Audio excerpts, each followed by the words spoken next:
চলি অহা সৎভক্তিৰ এনে এক ধাৰাবাহিকতা ঋষি মুনি ত্ৰিদেৱেও যাৰ সম্ভেদ নাপালে ভক্তিটো সকলোৱেই কৰে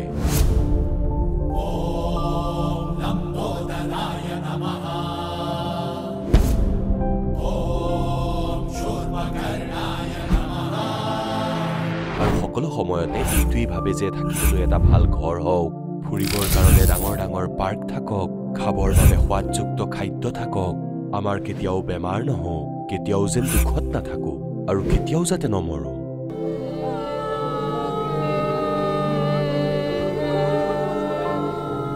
সকলো সময়তে যেন ফূৰ্তিত থাকো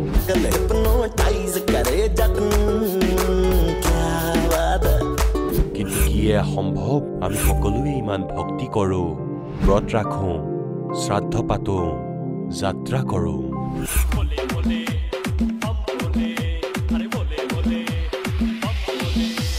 মন্দিৰলৈ গৈ মূৰ্তি পূজা কৰো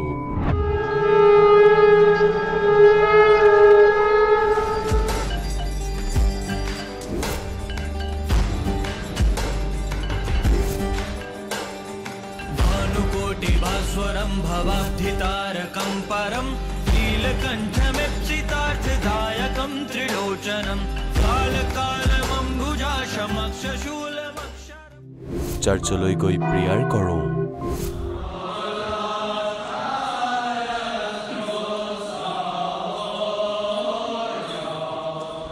মছজিদলৈ গৈ নামাজ আদা কৰো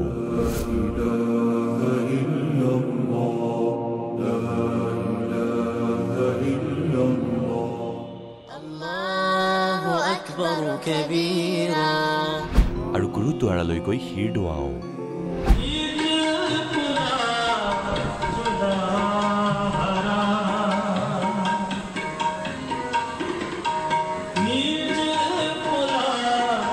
তথাপিও দুখত কিয় আছো কিন্তু আপোনালোকে জানেনে সেয়া কি ভক্তি যি ভক্তিয়ে মীৰাক বিহৰ পৰা বচাইছিলে ধ্ৰুৱ আৰু প্ৰহ্লাদৰ ৰক্ষা কৰিছিলে অন্ধক দৃষ্টি আৰু কলাক শ্ৰৱণ শক্তি দিছিলে গৰীক প্ৰাণ দিলে দুখীসকলক সুখী জীৱন দিলে মৃতজনক জীৱন দান দিলে আৰু দুৰাৰোগ্য বেমাৰ দূৰ কৰিলে পৰিস্থিতি ভয়ানক পৰিস্থিতি তাৰমানে অকল এটা পৰিস্থিতিয়ে নহয় একদম মানে এইটো সুইচাইড টেন্ডেন্সিৰ নিচিনা পৰ্যায়ত মই আছিলোঁ মোৰ হাজবেণ্ডৰ বহুত ডাঙৰ হাৰ্ট এটেক হৈছিল তেওঁ একেবাৰে মৃত্যুৰ মুখৰ পৰা ঘূৰি আহিছে বুলি ক'ব লাগিব আগত যিটো ভয় আছিলে মই আগতে ঘৰৰ পৰা ওলাব নোৱাৰিছিলোঁ যে মই ক'ৰবাত কি যদি মৰি যাম নেকি বা খুব দুৰ্বল হৈ যাওঁ কিন্তু এতিয়া পৰমাত্মাৰ দীক্ষা লোৱাৰ পাছত প্ৰকৃত ভগৱান পোৱাৰ পাছত এতিয়া এনেকুৱা এটা মানে শৰীৰৰ বল পাইছোঁ যে বিন্দাছ ঘূৰি ফুৰিছোঁ কিন্তু কোনো ধৰণৰ অসুবিধা হোৱা নাই আজিলৈকে ঔষধ নোখোৱাকৈ সন্ত ৰামপালজী মহাৰাজৰ চৰণ অহাৰ পিছত মই একদম মেডিচিন খোৱা বন্ধ কৰিলোঁ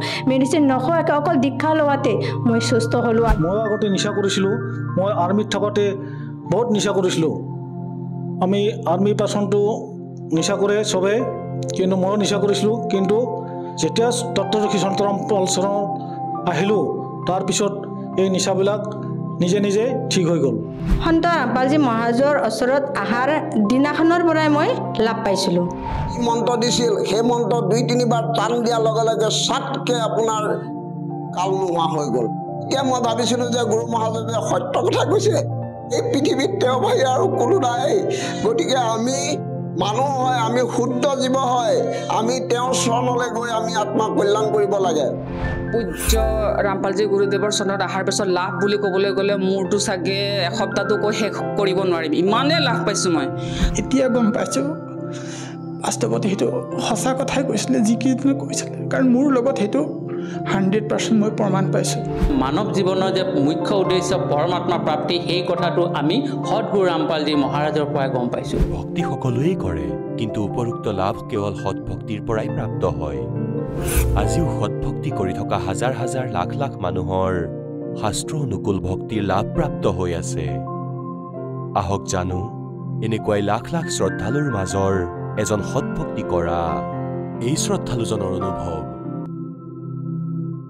নমস্কাৰ নমস্কাৰ আপোনাৰ শুভ নামটো মনসা বৰ্তমাতাৰী আপুনি ক'ৰ পৰা আহিছে মই অসম ৰাজ্যৰ শোণিতপুৰ ডিষ্ট্ৰিক্টৰ পৰা আহিছোঁ আপুনি সন্ত ৰামপাল গুৰুমাজৰ পৰা নাম দীক্ষা কেতিয়া লৈছিল 26 তাৰিখ 8 মাহ 2018 চনত তেখেতৰ পৰা নাম দীক্ষা লোৱাৰ আগতে আপুনি অন্য কিবা ভক্তি সাধনা কৰিছিলনে? হয়, আমাৰ সমাজৰ প্ৰচলিত দেৱী দেৱতা ব্ৰহ্মা বিষ্ণু মহেশ্বৰ আৰু মনসা দেৱীৰ পূজা কৰিছিলোঁ। আপুনি সেই সাধনাবোৰ কেনেধৰণে কৰিছিল? যেনেকৈ সৰুৰ পৰা মোৰ মা দেউতাহঁতে কৰিছিলে, মঙ্গলবাৰ গাখীৰ দিছিলে আৰু উপাস কৰিছিলে, মানে এইবিলাকেই মই কৰি আছিলোঁ মন্দিৰ বনাই কিনে। আপুনি যিহেতু সাধনা আটাইবিলাক কৰি আছিলে, আপোনাৰ পৰিয়ালৰ লোকে যেনেধৰণে কৰে সেইদৰে আপুনিও কৰি আছিলে, তেনে ক্ষেত্ৰত আপুনি সন্ত ৰামপাল গুৰু মহাৰাজৰ শৰণলৈ কিয় আহিব লগা হ'ল? মানে এইবিলাক পূজা পাঠ কৰি ঘৰৰ মানে একো পুৰা অশান্তি হৈ আছিলে, চবেই বেমাৰ আজাৰ, যেনেকৈ আমাৰ মা এপেণ্ডিক্স আৰু কেঞ্চাৰ ৰোগৰ পৰা তাৰ মৃত্যু হৈ গ'ল, আমাৰ দেউতা পগলা হৈ ঘৰৰ পৰা ওলাই গ'ল। তাৰ পাছত মোৰো 2012 চনৰ পৰা ইমান বেমাৰ হৈ আছিলে, কেতিয়াবা হৈছিলে জ্বৰ, কেতিয়াবা মাথা বিষ, কেতিয়াবা পেট বিষ, এটা বেমাৰ হৈ আছিলে, ভালেই হোৱা নাছিলে। তাৰ পাছত মই এইবিলাক তথাপিও মই পূজা পাঠ কৰি আছিলোঁ। লাষ্টত মই এইবিলাক পূজা কৰোঁতে 2014 চনত মোৰ টিবি বেমাৰটো পাই গ'ল। টিবি বেমাৰটো পোৱাৰ পাছতে মই এইবিলাকৰ দৰৱ খালোঁ, দৰৱ খাই বৈ তাৰ পাছত আৰু মই এপেণ্ডিক্সটো হ'ল, এপেণ্ডিক্সৰ মই দৰৱ খালোঁ, ডক্টৰ তাত দেখালোঁ। পাছত ডক্টৰে ক'লে কি তোক অপাৰেশ্যন কৰিব লাগিব, কিন্তু মই ডক্টৰক ক'লোঁ মোৰ ঘৰতো কোনো চাবলগীয়া মানুহ নাই, মই অকলে, সেইকাৰণে অপাৰেশ্যন নকৰোঁ ক'লোঁ। তাৰ পাছত ডক্টৰে মোক দাৱাই দিলে, মই দাৱাইবিলাক খাই কিনে অলপ আৰাম পালোঁ। আৰাম পাছৰ পৰা মই টিবি বেমাৰটো হোৱাৰ কাৰণে মই বহুতখিনি দৰৱ আদি খায়ো মানে খাই গৈ মানে পুৰা মন্দিৰ মছজিদ চব জেগাত যাব ধৰিলোঁ। তাৰ পাছত আৰু গীৰ্জাঘৰতো মই গৈছিলোঁ 1 বছৰ, তাত গৈ কিনে মই বহুত বিনতি প্ৰাৰ্থনা বহুত কৰিলোঁ। যিমান দিন মই গীৰ্জাঘৰত গ'লোঁ ইমান দিনতো মই ভালেই থাকোঁ, যিমান দিন মই মন্দিৰত যাওঁ ইমান দিন মই ভালেই থাকোঁ। আৰু পাছত যাব এৰি দিলে তেতিয়া আকৌ মোৰ বেমাৰটো হ'বলগীয়া ধৰে। এনেকৈ কৰি পাছত আমাৰ ঘৰতো কৈ আছিলে খুৰীহঁতে, তো আমাৰ পৰিয়ালটো যিমান আছে সিহঁতি আগতে সন্ত ৰামপালজী মহাৰাজৰ পৰা 14 চনতে নাম লৈছিলে। সিহঁতি কৈছিলে তো ইমান বেমাৰ হৈ থাকোঁ, যিহেতু সোনকালে সন্ত ৰামপালজী মহাৰাজৰ পৰা নাম ল'লে তোৰ বেমাৰ ভাল হৈ যাব। কিন্তু মই সন্ত ৰামপালজী মহাৰাজৰ কিতাপ পঢ়িছিলোঁ, পঢ়ি কিনে মানে মই বুজি পাইছিলোঁ। তথাপি মই ভাবিছিলোঁ তাতে ইমান নিয়ম আছে, এই নিয়মবিলাক মই পালন কৰিব নোৱাৰোঁ, সেইটো সঁচাই ভগৱান, কিন্তু মই দীক্ষাটো নলওঁ, এনেকৈ কৈছিলোঁ মই। তাৰ পাছত এদিন কি হ'ল, সপোনতে মোক সন্ত ৰামপালজী মহাৰাজে দৰ্শন দিলে। মই সন্ত ৰামপালজী মহাৰাজক দণ্ডৱত প্ৰণাম কৰিলোঁ। তাৰ পাছত মোৰ মনত ভাবিলোঁ যে সঁচা ভগৱান হয়তো সন্ত ৰামপালজী মহাৰাজ হয়, কিন্তু মই এতিয়া কেনেকৈ তাৰ পৰা নাম চালাম, কেনেকৈ ভক্তি কৰিম? এতিয়া যদি সিহঁততো একো মানে আমাৰ সমাজৰ যোনটো আছে সকামবিলাক কৰিব লাগে, সকাম কৰিব নালাগে। তাৰপিছত মই ভাবিলোঁ এইবিলাক যদি সকামবিলাক যদি কৰিব নালাগে তেতিয়া আমাৰ ঘৰত কোনে আহিব, কোনো আমাৰ ঘৰত নাহিব, তেতিয়া মই অকলে কি কৰিম? এইটো ভাবি কিনে মই নোলোৱাৰ পাছত আৰু মই এইবিলাক নোলোৱাৰ পাছত আকৌ মই পূজা পাঠ চব কৰিব ধৰিলোঁ। পাছত অলপতো আৰাম পাইছিলোঁ টিবি বেমাৰটো, আকৌ এইটো বেমাৰ আকৌ ধৰিব খুজি কিনে পাছত যেতিয়া মই আৰু দৰৱ পাতি খাব ধৰিলোঁ, মানে এইবিলাক বেমাৰটো ভাল কাৰণে দৰৱ পাতি খালোঁ, তাৰপাছতো আৰাম পোৱা নাই। আৰাম পাছত মন্দিৰত গৈছোঁ, চব জেগাতে যিবা মানে ঝাৰা ফুকা যিমান কৰিব লাগে এইবিলাক চব কৰিছোঁ, হোৱা নাই। লাষ্টত মোৰ এপেণ্ডিক্সৰ যোনটো পেট বিষ আছিলে, বিষটো আকৌ এবাৰ ঘূৰি উঠাৰ পাছত মোৰ আত্মাটো লাগিলে যে মই সন্ত ৰামপালজী মহাৰাজৰ যোনটো জ্ঞান গংগা আছে কিতাপটো মই আকৌ এবাৰ পঢ়িম। যোন টাইমত মই মানে কৰিছিলোঁ বেমাৰটো উঠাৰ সময়তে, মানে তেতিয়া এইটো টাইমত সন্ত ৰামপালজী মহাৰাজে ইমান জ্ঞানৰ প্ৰচাৰ হোৱা নাছিলে। তাৰপাছত আমাৰ ওচৰত ল'ৰা এজনক মই ক'লোঁ যে মইতো ইমান বেমাৰ হৈ থাকোঁ, তাৰ কাৰণে মই এবাৰ আৰু সন্ত ৰামপালজী মহাৰাজৰ জ্ঞান গংগা কিতাপটো পঢ়িব বিচাৰিছোঁ বুলি মই ক'লোঁ। পাছত সি ক'লে মোৰ তাত এতিয়া জ্ঞান গংগা আছে, আমাৰ খুৰা আনি থৈ দিছে, মইতো পঢ়ি কিনে একো বুজি নাপালোঁ, তাৰ কাৰণে তোক আনি দিম, তই পঢ়িবি, পঢ়ি কিনে যদি বুজি পাই মোকো অলপ বুজাবি, এনেকৈ ক'লে। তো মই ঠিক আছে আনি দিবি এনেকৈ ক'লোঁ। পাছত সি আনি দিলে মোক কিতাপটো, মই 3 দিনমান পঢ়িলোঁ, সৃষ্টি ৰচনা পঢ়িলোঁ, আৰু তাৰ আছিলে যোনটো ইণ্টাৰভিউবিলাক চালোঁ, বহুত মানুহৰ বহুত কেঞ্চাৰ বা কিবা বহুত ডাঙৰ বেমাৰ আছিলে, সিহঁতৰ এই বেমাৰবিলাক ভাল হ'ল। তাৰপিছত মই ভাবিলোঁ সন্ত ৰামপালজী মহাৰাজে যদি সিহঁতক ভাল কৰিব পাৰিছে, মোক কিয় ভাল নকৰে? এইটো ভবাৰ পাছত মোৰ ইমান জোৰকৈ যোনটো এপেণ্ডিক্সৰ বিষটো আছিলে এইটো ইমান জোৰকৈ উঠিলে। তেতিয়া মই ক'লোঁ তাক, গুৰুজী সন্ত ৰামপালজী মহাৰাজক দণ্ডৱত প্ৰণাম কৰি কিনে ক'লোঁ যে আপুনি যদি সঁচা ভগৱান হয় তেতিয়াহ'লে মোৰ পেটৰ বিষটো ভাল কৰি দিয়ক, মই আপোনাৰ শৰণত যাম আৰু আপোনাৰ পৰা নাম দীক্ষা লৈ কিনে ভক্তি কৰিম বুলি ক'লোঁ। পাছত লাহে লাহে মোৰ বিষটো ভাল হ'ব ধৰিলে। তাৰ পাছত মই নাহৰকটীয়া নামদান চেণ্টাৰত গৈ সন্ত ৰামপালজী মহাৰাজৰ পৰা নাম দীক্ষা ল'লোঁ। আপুনি যিহেতু সন্ত ৰামপাল গুৰু মহাৰাজৰ পৰা নাম দীক্ষা লোৱাৰ আগতে বিভিন্ন সমস্যাত ভুগি আছিলে, আপোনাৰ শাৰীৰিক যিবিলাক বেমাৰ আছিলে, ব্যাধি আছিলে, সেই সমস্যাবিলাকৰ কাৰণে আপুনি মানে বহুত অশান্তিত আছিল। বৰ্তমান আপুনি সন্ত ৰামপাল গুৰু মহাৰাজৰ পৰা নাম দীক্ষা লোৱাৰ পিছত আপোনাৰ যি সেইবিলাক সমস্যা আছিলে, সেই সমস্যাবিলাক সম্পূৰ্ণকৈ দূৰ হ'লনে? হয়, মোৰ যোনবিলাক সমস্যা আছিলে আগতে TB, এপেণ্ডিক্স বেমাৰ আছিলে, এইটোও ভাল হ'ল। আৰু যোনটো মোৰ মাহেকীয়া প্ৰব্লেম আছিলে, যোনটো মই ভাল কৰিবৰ কাৰণে মেডিকেলত দেখালোঁ, তাৰপাছত মন্দিৰতো গ'লোঁ, ভাল হোৱা নাছিলে। এইটো সন্ত ৰামপালজী মহাৰাজৰ পৰাই দীক্ষা লৈ মোৰ ভাল হ'ল। আপুনি যিহেতু সন্ত ৰামপাল গুৰু মহাৰাজৰ পৰা নাম দীক্ষা লোৱাৰ পিছতে শাৰীৰিকভাৱে বিভিন্ন প্ৰকাৰে লাভ পাইছে, ইয়াৰ উপৰিও আপুনি আৰু অন্য কিবা লাভ পাইছেনে? হয়, মই প্ৰথমে ক'ব বিচাৰিছোঁ যে মই আধ্যাত্মিক লাভ পালোঁ, যিটো আমাৰ মানুহজনৰ মূল উদ্দেশ্য আমি নিজৰ মুখ প্ৰাত কৰিবৰ কাৰণে পাইছোঁ।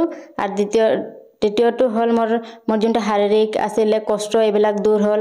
আৰু ঘৰত যোনটো আমাৰ হাই কাজিয়া হৈছিলে, এইবিলাকো ভাল হ'ল।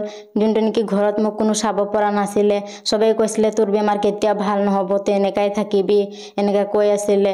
এইবিলাক চব মানে আমাৰ গাঁৱৰো মানুহ কৈছিলে ই নাবাচিব, ই মৰি যাব বুলি কৈছিলে। কিন্তু মই এইবিলাক চব সমস্যা সন্ত ৰামপালজী মহাৰাজৰ পৰা আহি কিনে, তাৰ পৰা দীক্ষা লৈ কিনে মই চব এইবিলাক সুখী হ'লোঁ। সঁচাকৈ আধুনিকতাৰ এই যুগত এটা আচৰিত কথা, এজন সন্তৰ পৰা নাম দীক্ষা লোৱাৰ পিছতে আপুনি বিভিন্ন প্ৰকাৰে লাভ পাইছে, শাৰীৰিকভাৱে হওক বা আৰ্থিকভাৱে হওক বা পাৰিবাৰিকভাৱে বিভিন্ন প্ৰকাৰে আপুনি লাভ পালে। এইটো আচলতে কেনেকৈ সম্ভৱ, এজন সন্তৰ পৰা নাম দীক্ষা লোৱাৰ পিছতে এনেধৰণৰ লাভ পোৱাটো?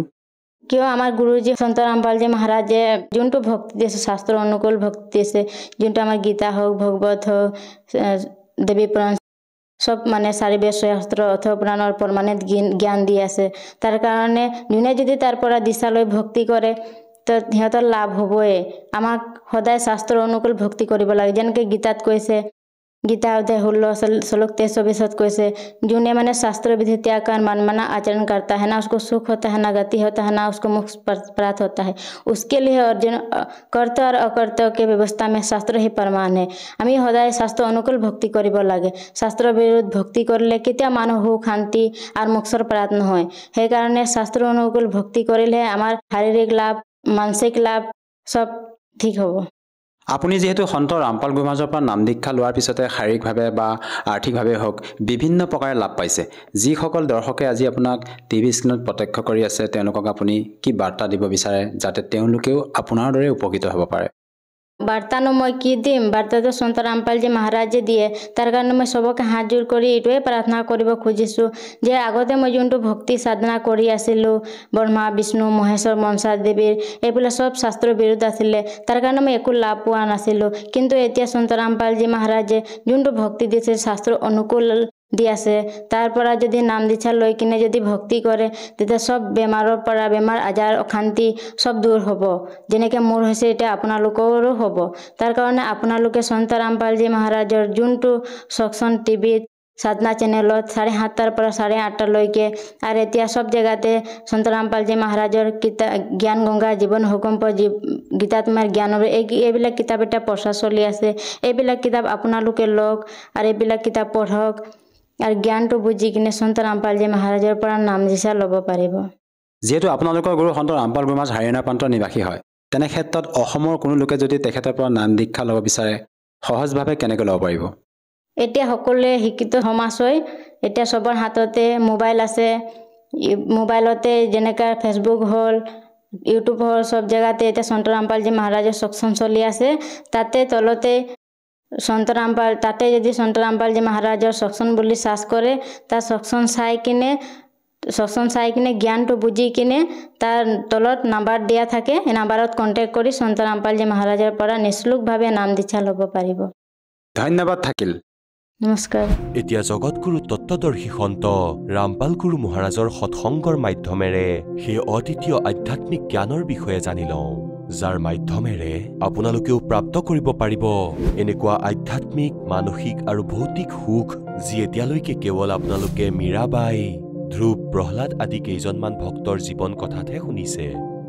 এতিয়া শুনক তত্ত্বদৰ্শী সন্তৰ সৈতে শাস্ত্ৰ অনুকূল ভক্তি সৎসংগ, এনেকুৱা অদ্বিতীয় আধ্যাত্মিক জ্ঞান, যাৰ প্ৰমাণ আছে সকলো ধৰ্মৰ সকলো পবিত্ৰ শাস্ত্ৰত। পৰম পিতা পৰমাত্মাই আমাক এই বিষয়ে বুজাবলৈ চেষ্টা কৰে যে কাল ভগৱানে গোটেই বিপৰীত ৰীতি জুৰি ৰাখিছে।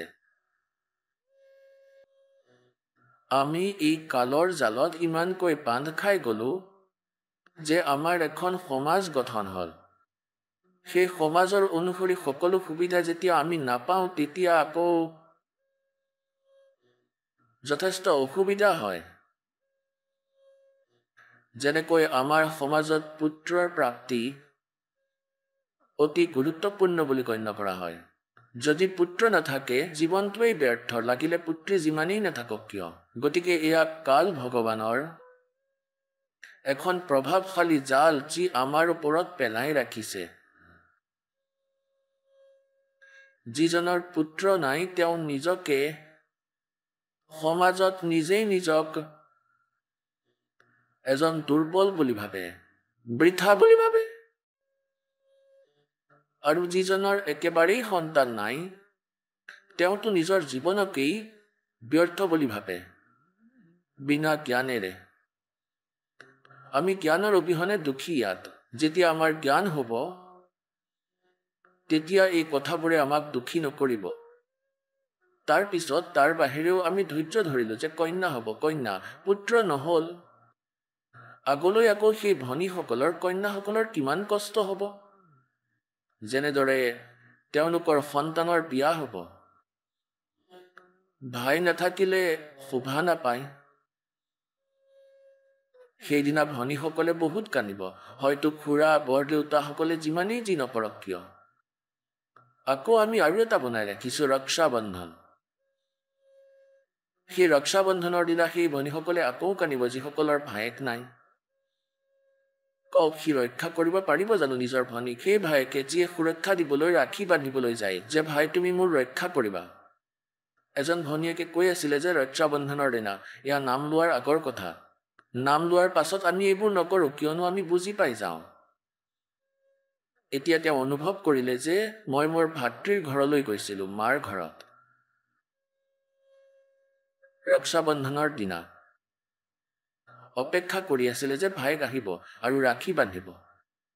এতিয়া ৰাখি বান্ধিম, সেইদিনা ভায়েক নাহিল, ভায়েকৰ মৰা ফটোহে আহিল, এক্সিডেণ্ট হ'ল, দুৰ্ঘটনা হৈ গ'ল। এতিয়া গোটেই পৰিয়ালে বহি কান্দি আছে। এতিয়া যিজন ভায়েকে নিজৰে ৰক্ষা কৰিব নোৱাৰিলে সেইজনে ভনীয়েকৰ ৰক্ষা কিদৰে কৰিব? যিজন ৰক্ষা কৰোঁতা তেওঁৰ ফালে কোনো ধ্যানেই দিয়া নাই। তেন্তে পৰমাত্মাই এয়া মনত পেলাই যে তুমি সমৰ্থ কা শৰণাগহ ৰংঘৰি हो और फिर कबू ना हो अकाज राम रंघोरी हो। পুণ্যাত্মাসকল, যদি আপুনি পৰমাত্মাক পাবলৈ বিচাৰে আৰু কালৰ ফান্দৰ পৰা পৰিত্ৰাণ পাব বিচাৰে তেন্তে আপোনালোক পৰমাত্মাই দিয়া বিধানত চলিব লাগিব। লোক লাজ না कीजिए निर्भय हो रहिए, ये मन संतों दीजिए तो गोविंद पाइए। बहु सागर जूनी जन्म हरिदास मिटावे, बहुर बहुर नहीं आवही फिर मुक्ता पद पावे। ऐसे हरिजन संत हैं संगत नियत की जय, इस झूठे जग की लाज में ना ही चत दीजिए। যিকোনো ফন্তৰ ইতিহাস চাই লওক, এওঁলোক সকলোৱে প্ৰথমতে এইটোৱে কৈছে যে कि लोक लाज मर्याद जगत की तृण जो तोड़ बगावे, जब कोई राम भगत गत पावे। मीराबाई কৈছিলে सत्संग में जाना मेरा ना छूटेरी, सत्संग में जाना मेरा ना छूटेरी। हारी चाहे जड़े के मरो सन सारे, सत्संग में जाना मेरा ना छूटेरी। অৰ্থাৎ আমি আমাৰ উদ্দেশ্যত ইমান দৃঢ় হ'ম তেতিয়া আমি পৰমেশ্বৰৰ ওচৰলৈ আহিম। গৰীবদাস চাহেবজীয়ে কয় যে এই পূৰ্বপুৰুষৰ যিসমূহ ৰীতি আছে এইবোৰ তৎক্ষণাৎ ত্যাগ কৰিব লাগিব। আমাৰ বাবে এয়াই হৈছে আটাইতকৈ ডাঙৰ বাধা। গতিকে এইবোৰক আমি ত্যাগ কৰিলেহে আমাৰ পৰমাত্মা প্ৰাপ্তি হ'ব। পুণ্যাত্মাসকল, পৰমেশ্বৰক পোৱা অতি সহজ। কালে আমাক ইমান বিভ্ৰান্ত কৰিছে যে কোনোবাৰ সন্তান নাই, তেওঁক এনেধৰণে কোৱা হৈছিল যে তেওঁৰ ৰাতিপুৱা দৰ্শনো হ'ব নালাগে। এনেদৰে কৈছিলে যে যিসকলৰ সন্তান নাই, যে এয়া চোৱা ৰাতিপুৱা ৰাতিপুৱাই কাৰ মুখ দেখিলোঁ, সন্তানহীন। আৰু তেওঁ অনুভৱ কৰিছিল যে এওঁলোকে এই বিষয়ে চিন্তা কৰি আছে, কৰে এনেকুৱাই, এতিয়াও এনেকুৱাই হয়। পুণ্যাত্মাসকল, ইয়াত কালৰ সকলো বিপৰীত ৰীতি আছে। এতিয়া যেতিয়া আমি তত্ত্বজ্ঞানেৰে পৰিচিত হ'ম, তেতিয়া পৰমাত্মাৰ বিধান অনুসৰি আমি চলিব লাগিব। লোক লাজৰ চিন্তা কৰিব নালাগে। কবিৰ চাহেবে কয়, मात पिता सुख स्त्री आलस बंधु कान और संत मिलन को जब चले ये अटकाव आण, इनका अटकाया अटके नहीं और संत मिलन को जा कह कबीर सो संत आवागमन नसा। মাক দেউতাকৰ যেতিয়া সৰু সৰু ল'ৰা ছোৱালী থাকে, সেই মাতা পিতাই যাৰ জ্ঞান নাই তেওঁলোকে বাধা দিয়ে। আৰু যিসকলৰ সন্তান ডাঙৰ হৈছে আৰু মাতা পিতাসকলে বিচাৰে যে সৎসংগৰ ফালে আগবাঢ়ক, তেতিয়া সন্তানে বাধা দিয়ে। কোনোবাৰ পত্নীয়ে বাধা দিয়ে, কোনোবাৰ স্বামীয়ে বাধা দিয়ে। কহি বন্ধু কান মানে লোক লাজ। তেতিয়া পৰমাত্মাই কয়, इनका अटकाया अटके नहीं, इनका रोका रोके नहीं और संत मिलन को जा कह कबीर सो संत है फिर आवागमन नसा। গতিকে পুণ্যাত্মাসকল, সৎসংগলৈ আহিলে জ্ঞান হয়। যেনেকৈ যিজনৰ সন্তান নাই, পৰমাত্মাৰ বিধান অনুসৰি তেওঁ সকলোতকৈ উত্তম পুৰুষ যদিহে তেওঁ ভক্তি পায়। নাম যদি নাপায় তেনেহ'লে কোনো অসুবিধা নাই, কোনো কথা নাই, সন্তান হওক বা নহওক। এনেকুৱা কথা নহয় যে যিসকলৰ সন্তান আছে তেওঁলোক নিষ্কৰ্মা, কোনো কাম নাই, নহয়। যেনেকুৱা দৃষ্টিকোণ সমাজৰ আছিল, ইয়াৰ বিপৰীত হৈছে পৰমাত্মাৰ বিধান। আমি ইয়াত ইজনে সিজনৰ সৈতে সংস্কাৰ বশত জড়িত। আৰু যেতিয়াই যাৰ সংস্কাৰ সম্পূৰ্ণ হ'ব, তৎক্ষণাৎ ইয়াৰ পৰা গুচি যাব। যিমানেই তেওঁৰ প্ৰয়োজনীয় কাম থাকি নাযাওক কিয়, আপোনালোকে এইটো ভালদৰেই জানে। এতিয়া এনেকৈ কাৰোবাৰ ডেকা পুত্ৰ মৰি যায়, এজন ব্যক্তিয়ে নিজৰ পুত্ৰক ভালদৰে পঢ়ালে, শিক্ষা গ্ৰহণ কৰালে, আৰু ইঞ্জিনিয়াৰিঙৰ ডিগ্ৰী কৰালে, আৰু তেওঁ এটা পদো পালে, চাকৰি এটাও পালে। বিবাহৰ দিন ঠিক হ'ল, বিয়াৰ 3 দিন আগতে এক্সিডেণ্টত মৃত্যু হৈ গ'ল। এতিয়া একমাত্ৰ পুত্ৰ আছিলে, এতিয়া কি ক'ব?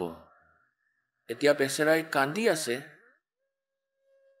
গতিকে পুণ্যাত্মাসকল, এয়া ভাবিব লাগিব যে যাৰ যিমানখিনি সময় যাৰ লগত কটাবলগীয়া আছে, সিমানখিনি সময়হে থাকিব পাৰিব, ইয়াতকৈ বেছি নহয়। ইয়াতকৈ বেছি মানে এয়া আগলৈ কোৱা হ'ব যে পৰমেশ্বৰ কবীৰজীৰ শৰণলৈ অহাৰ পিছত আৰু গোটেই পৰিয়ালটোৱে মালিকৰ চৰণৰ আশ্ৰয় ল'লে। ইয়াত ক'ব লগা কি আছে? যিয়ে ল'ব সি সকাহ অৱশ্যেই পাব। গতিকে এতিয়া এনেধৰণৰ দুৰ্ঘটনাও নহ'ব যদি নিয়ম ঠিক ৰাখা। जब लग हंसा हमरी आना और काल लगेनी तेरा बाणा। যেতিয়ালৈকে পৰমাত্মাই কয় যে হে জীৱ আত্মা, যেতিয়ালৈকে তুমি আমাৰ মৰ্যাদাত আছা, তেতিয়ালৈকে কালৰ পাল নপৰে, কালৰ তীৰ নালাগিব। পৰমাত্মাৰ মৰ্যাদাৰ এয়া নিয়ম হয়। के 100 वर्ष तक सतगुरु पूजा एक दिन आन उपासी, वो अपराधी आत्मा फिर पड़े काल की फांसी। পৰমাত্মাই কৈছে যে 100 বছৰ ধৰি সাধনা কৰি আছা, যেনেধৰণে মই কৈছো, আৰু একদিন আন উপাসী, এদিন বেলেগ উপাসনা কৰি দিয়া, পূজা কৰি দিয়া, তেনেহ'লে সেয়া হৈছে অপৰাধী আত্মা, পুনৰ কালৰ জালত পৰিব। গতিকে এই নিয়ম কেতিয়াও খণ্ডন হ'ব নালাগে। আমি আমাৰ নামক দৃঢ়তাৰে নিয়ম পালন কৰি আগবাঢ়িব লাগে। তেতিয়া চাব মালিকৰ খেল। গতিকে যি নিসন্তান তেওঁলোকৰ আগলৈ কোনো লেনদেন নাই, তেওঁলোকৰ নিজৰ মাজত কোনো সংস্কাৰ বাকী নাই। সন্তৰ মতে তেওঁ এজন অতি ভাল আত্মা যদি তেওঁলোকে এই পথটো পায়। অন্যথা পৰমাত্মাই কয় যিসকলে সৎ সাধনা কৰা নাই তেওঁলোকৰ সন্তান থাকক বা নাথাকক দুয়োটাই একেই। যিসকলৰ সন্তান আছে তেওঁলোকো বেয়া নহয়, কিয়নো মানৱ জীৱনত পৰমাত্মাৰ ভক্তি লাভ কৰিছে। গতিকে পৰিয়ালৰ লগত সন্তানো আহক শৰণলৈ। তাৰপিছত তেওঁলোকৰ যি সংস্কাৰ আছে সেয়া সহজ ভাৱেৰে পাতল হৈ নাইকিয়া হৈ যাব আৰু সিহঁতক কেতিয়াও আঘাত হ'বলৈ নিদিয়ে ভগৱানে। আয়ুস বঢ়াই দিব পৰমাত্মাই, ইয়াত তেওঁৰ সমৰ্থ শক্তি। আৰু যিকোনো পৰমাত্মা যাক আমি ভগৱান মানিছিলোঁ তেওঁলোকে আয়ুস এক্সটেণ্ড কৰিব নোৱাৰে। যেনেকৈ আমি ভগৱান বিষ্ণুক সমৰ্থৱান মানিছিলোঁ, তেওঁৰে অৱতাৰ শ্ৰীৰাম আৰু শ্ৰীকৃষ্ণ আছিলে। যেনেকৈ ভক্তসকলে বহুবাৰ প্ৰশ্ন কৰে যে যেনেকৈ শ্ৰীকৃষ্ণজীয়ে মোৰ ধ্বজ ৰজাৰ পুত্ৰ তাম্ৰধ্বজক চূৰ্ণ বিচূৰ্ণ কৰি জীয়াই তুলিছিল, গতিকে তেওঁক সমৰ্থৱান মানি ললো আমি এই এটা উদাহৰণেৰে। পৰমাত্মা কবীৰজীয়ে কৈছিল, ধৰমদাসে এইটো প্ৰশ্ন কৰিছিলে, তেতিয়া পৰমেশ্বৰজীয়ে কৈছিল কবীৰদেৱজীয়ে ধৰমদাসজীক যে শ্ৰীকৃষ্ণদেৱে তেওঁৰ নিজৰ ভাগিনক কিয় জীৱিত কৰা নাছিল, অভিমন্যুক, যেতিয়া তেওঁ মহাভাৰতৰ প্ৰথম দিনাৰ যুদ্ধত মৃত্যু হৈছিল। তেওঁৰ নিজৰ ভাগিন সুভদ্ৰাৰ পুত্ৰ আছে, শ্ৰীকৃষ্ণই জীৱিত কৰিব নোৱাৰিলে, যাক জীয়াই তোলাৰ প্ৰয়োজন আছিল, আৰু তাত যুদ্ধ কৰিলে মোৰ ধ্বজৰ পুত্ৰক কাটি আকৌ জীৱিত কৰি আনিলে। ধৰমদাস একেবাৰে স্তম্ভিত হৈ পৰিলে যে ভগৱান ইয়াতো সত্য কথা ক'লে। তেওঁলোকৰতো কুল নাশ হৈ আছিল আৰু তাত ভগৱানে তেওঁলোকক জীৱিত কৰিব নোৱাৰিলে। তেতিয়া প্ৰশ্ন কৰিলে যে কি কাৰণত প্ৰভু? তেতিয়া পৰমেশ্বৰজীয়ে ক'লে যে তাম্ৰধ্বজৰ আয়ুস বাকী আছিল আৰু ইমানখিনি সফলতা তেওঁৰ আছে যে তাক নিজেই কাটি নিজেই জীয়াই তুলিব পাৰিছে, কিন্তু অভিমন্যুৰ আয়ুস বাকী নাছিল। শ্ৰীকৃষ্ণই একোৱেই কৰিব পৰা নাছিল আৰু না কৰিব পাৰিলেহেঁতেন। তেতিয়া ধৰমদাসে ক'লে যে ভগৱান সঁচাকৈ তেওঁক তাক পুনৰ জীৱিত কৰাটো অতি প্ৰয়োজনীয় আছিল। এজন সাহসী যোদ্ধা আছিলে আৰু লগত এখন ডাঙৰ যুদ্ধ হৈ আছিল, পাণ্ডৱৰ কুল নাশ হৈ আছিলে। এই ধৰণে পৰমাত্মাই আমাক সোঁৱৰাই দিয়ে যে तुम कौन राम का जपते जापम ताते कटे ना ये तीनों तापम। এতিয়া প্ৰশ্ন হৈছে যে যেতিয়া আমি এই পৰমেশ্বৰৰ শৰণলৈ আহিম তেতিয়া ই আমাৰ আয়ুসো বৃদ্ধি কৰাব। এয়া সমৰ্থ শক্তি হয়, এওঁ পৰমেশ্বৰ, এওঁ পূৰ্ণ পৰমাত্মা। আৰু বেদেও সাক্ষী দিয়ে যে ভগৱানে আয়ুস বৃদ্ধি কৰাব পাৰে, কিন্তু এই পৰমাত্মাজন কোন হয়? তেওঁ হৈছে পূৰ্ণ ব্ৰহ্ম, কবীৰ দেৱ হয়। ইয়াত আপোনাক অলপ দেখুৱাওঁ আহক যে সমৰ্থ শক্তি। চাওক, এনেই শুনি মুখে মুখে চলি অহা কথাটো আমি বহুত শুনিছোঁ, দন্ত কথাও বহুত শুনিছোঁ। যেতিয়ালৈকে আপুনি প্ৰত্যক্ষভাৱে নেদেখে প্ৰমাণসমূহ, আপোনালোকৰ বিশ্বাস নহ'ব পাৰে, কিয়নো আমি এই বেদৰ আঁৰত যিসকল বক্তা আছিলে তেওঁলোকে বেদৰ পুৰাণৰ গীতাৰ ৰেফাৰেঞ্চ দি সৎসংগ কৰিছিলে আৰু আমি ভাবিছিলোঁ যে তেওঁলোক সংস্কৃতৰ বিদ্বান হয়, তেওঁলোকে সংস্কৃত লগত কৈ আছে, তেওঁলোকে হয়তো সৎগ্ৰন্থসমূহ ভালদৰে জানে আৰু এই বুলি কৈছিল যে যিবোৰ প্ৰাৰব্ধ হয় সেয়াটো ভুগিবই লাগিব, যাৰ আয়ুস য'ত শেষ হ'বলগীয়া আছে তাতেই হ'ব, ইয়াৰ কোনো বিকল্প নাই।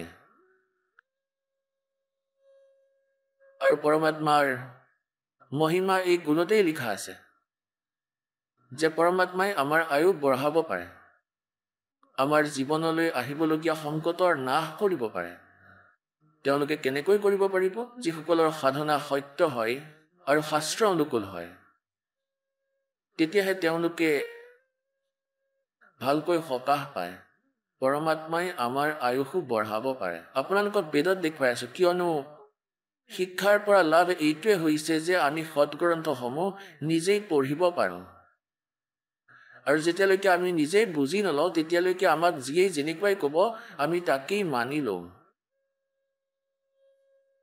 যাৰ ফলত আমি আজিলৈকে ইয়াত ভ্ৰমিত হৈ আছো আৰু নকল সন্তৰ পিছত ওলমি আছো।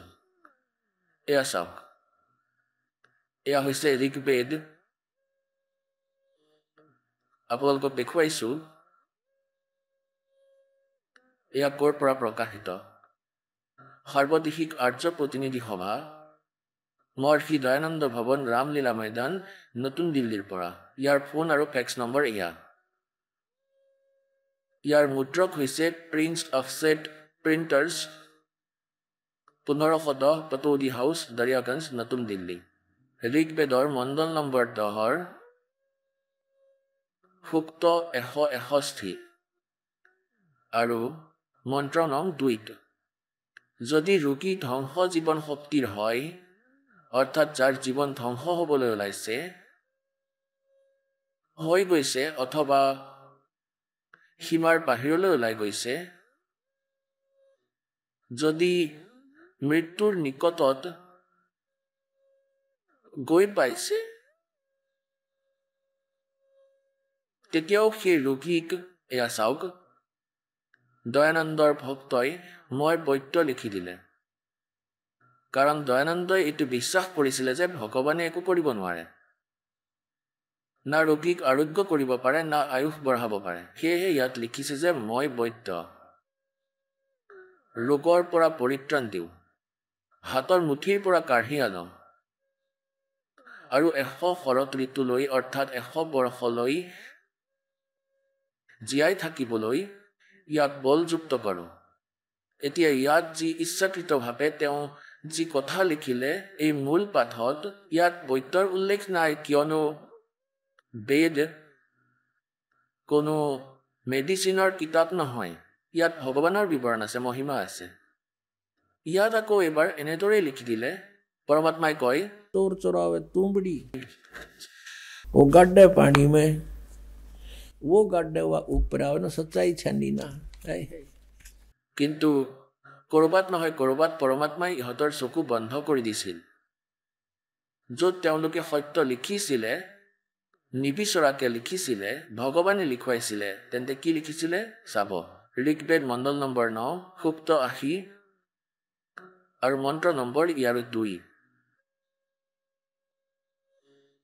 হে পৰমাত্মান, আপুনি উপাসকৰ আয়ু বঢ়াওতা হয়। ইয়াত আকৌ পাহৰি গ'ল বৈদ্য লিখিব। চাওক, পৰমাত্মাকে तोर चोरावे तुमड़ी गड्ढे पानी में, वो गड्ढे हुआ ऊपर आवे ना, सच्चाई छनी ना। আৰু দেখুৱাই আছো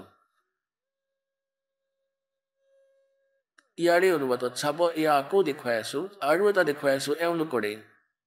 পৰমাত্মাই চাওক, যদি এই দাসে আপোনালোকক অনুবাদ কৰে বা কয়, তেন্তে এইটো কেনেকৈ হ'ব?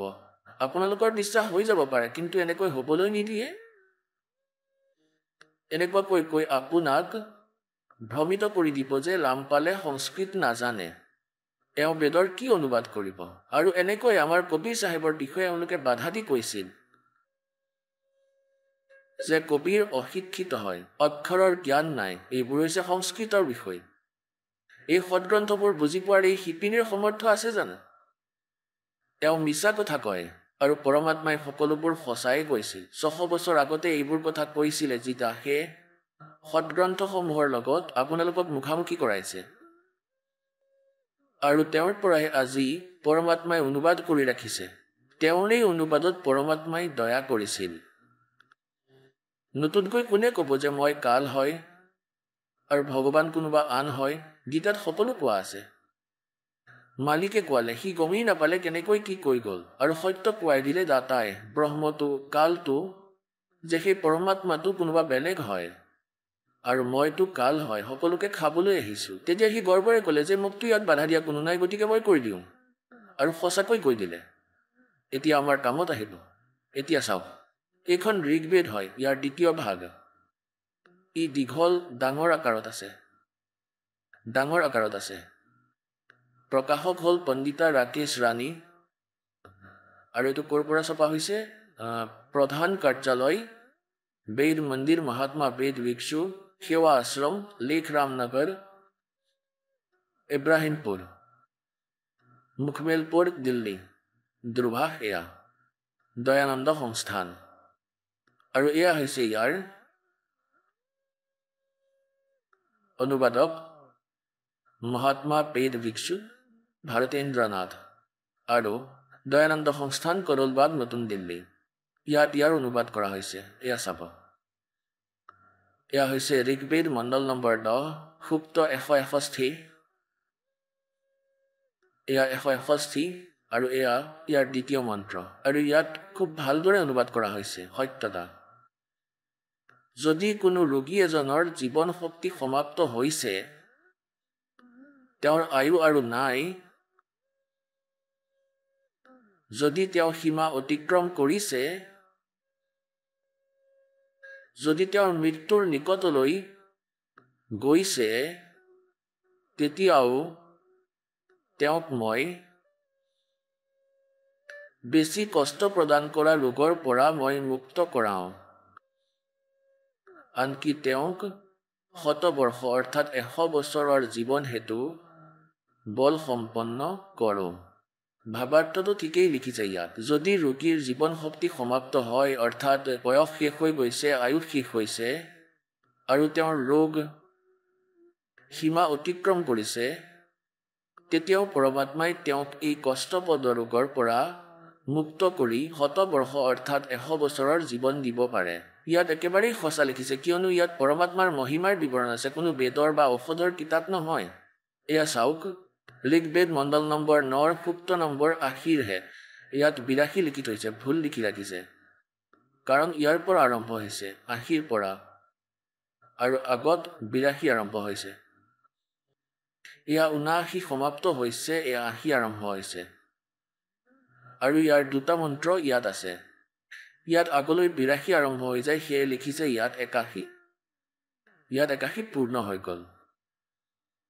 এয়া ঋগ্বেদ মণ্ডল নম্বৰ 9 সূক্ত 80।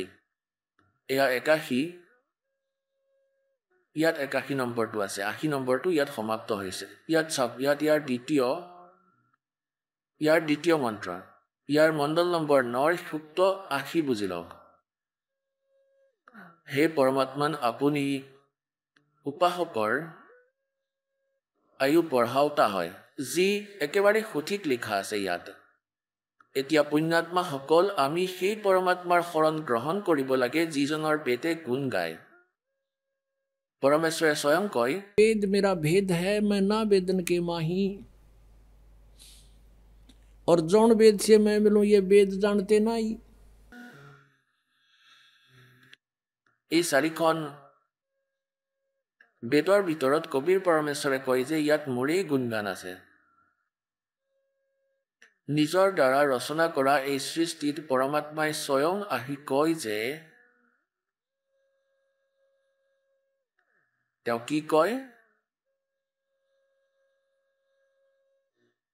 যে আপুনি ইয়াত কেনেকৈ আহি বন্দী হ'ল এই কালৰ জালত। যেতিয়ালৈকে আমি এই কথা গভীৰভাৱে বুজি নলওঁ যে আমি কেনেদৰে কালৰ জালত বন্দী হৈছো, এটা ক্ষণৰো বিশ্বাস নাই। নাজানো কেতিয়া ক'ত বজ্ৰ পৰি যায় এই লেতেৰা লোকত। আমি এজন প্ৰজাহে, ইয়াৰ ৰজাসকলৰ দুৰ্গতি, আকস্মিক মৃত্যু দেখি আমি এই বিশ্বাস কৰা উচিত যে এই লোক ঠিক নহয়। কিন্তু আমাৰ ওপৰত ইমান প্ৰেছাৰ আছে এই কাল ভগৱানৰ, আমি ভাবিবলৈ চেষ্টা কৰিলেও আমাৰ হাতত ইমান সময় নাথাকে।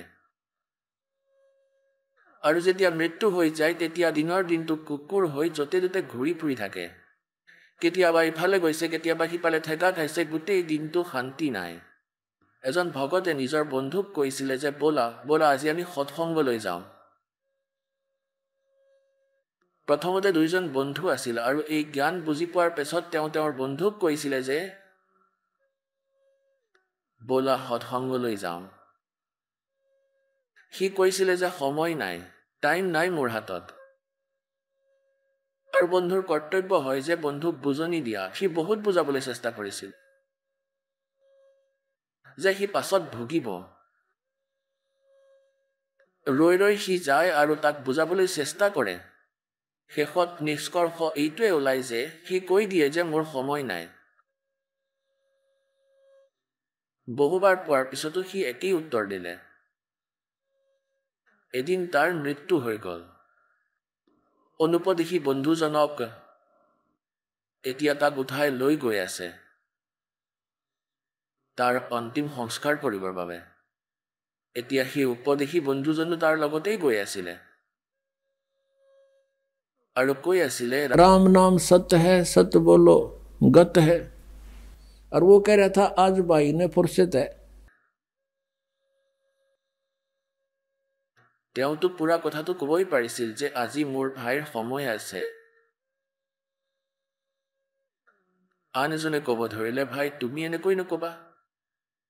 এওঁলোকৰতো আঘাত লাগিল আৰু এওঁলোকৰ ডেকা ব্যক্তি এজন ঢুকাল আৰু তুমি ধেমালি কৰি আছা। তেওঁ ক'লে যে নাই মই ধেমালি কৰা নাই, মই কান্দি আছো। আগতে মই আৰু সি বন্ধু আছিলোঁ। মই তাক মাজনিশাত আহি কৈছিলোঁ যে ব'ল তালৈ যাম সৎসংগ চাবলৈ। তেতিয়া সি মোৰ লগত ওলাই গৈছিল। মইতো তাক কৈ আছিলোঁ যে 20 বছৰ ধৰি তই মোৰ লগত আহ। তেতিয়া সি মোকে আকৌ ওলটাই কৈছিলে তোৰ মাথা বেয়া হৈছে নেকি, মেণ্টেল হৈছে নেকি? সৰু সৰু ল'ৰা ছোৱালী কি এনেই ডাঙৰ হ'ব? এতিয়া সোধা তাৰ সন্তানক কোনে পালিব? আৰে তই আজব হয়। পৰমাত্মাই কয়, নিজৰ মহিমা নিজেই কয় আৰু আমাক বুজায়। उस समर्थ की रीढ़ छुपाई। পৰমাত্মাই কয় যে মাৰ গৰ্ভত এই পৰমাত্মাই তোমাৰ প্ৰতিপালন কৰিলে। আৰু সেই সময়ত না তোমাৰ কোনো ভাই আছিল না ভনী আছিল। মাকেও জনা নাছিলে যে তেওঁৰ সন্তানটো পেটত কেনেকৈ পালি আছে। আৰু এতিয়া সেই একেটা শিশুৱে পেটৰ পৰা ওলাই দৈনিক আধা লিটাৰকৈ গাখীৰ খাবলৈ আৰম্ভ কৰে। আৰু তালৈ কোনে পঠাই আছিল? ইয়াৰ বাবে হয়তো পৰমাত্মাৰ কিবা এটা ছিষ্টেম আছে, যোগাৰ আছে। আৰু বাহিৰতো তেওঁৱেই ইয়াৰ সংৰক্ষক। নিজৰ সন্তানক পৰমাত্মাৰ হাতত এৰি দিয়াই হৈছে আমাৰ পৰম কৰ্তব্য। যেতিয়া এই কথা জানি লোৱা হয় আৰু যিসকল সন্তান যুৱক হয় তেওঁলোকৰ মাতা পিতা বৃদ্ধ হৈছে, পুৰণি সংগত ৰঙি আছে, তেওঁলোকক বুজাবলৈ চেষ্টা কৰা। জোৰ জবৰদস্তি নহয়, লাহে লাহে জ্ঞান দিবা, মৰমেৰে বুজোৱা। আৰু নিজৰ পৰিয়ালক আত্মীয় সজ্জনক যিমানলৈকে আপুনি যাব পাৰে বুজাব পাৰে আপোনাৰ পৰম কৰ্তব্য হয়। পৰমাত্মাৰ প্ৰতি ভক্তিৰ উপৰিও যদি পৃথিৱীৰ কোনো প্ৰাণীয়ে জীৱনদায়ক প্ৰাণীয়ে আন ভক্তি কৰি আছে, তেওঁ ভক্তি কৰা নাই, তেওঁ ভুলহে কৰি আছে। परमेश्वर बाणीत लिखा है जे अगम निगम को देख ले और बुद्धि विवेक विचार उदय अस्त का राज मिले तो वे नाम बेगार। बेगार काक पोৱা হয়।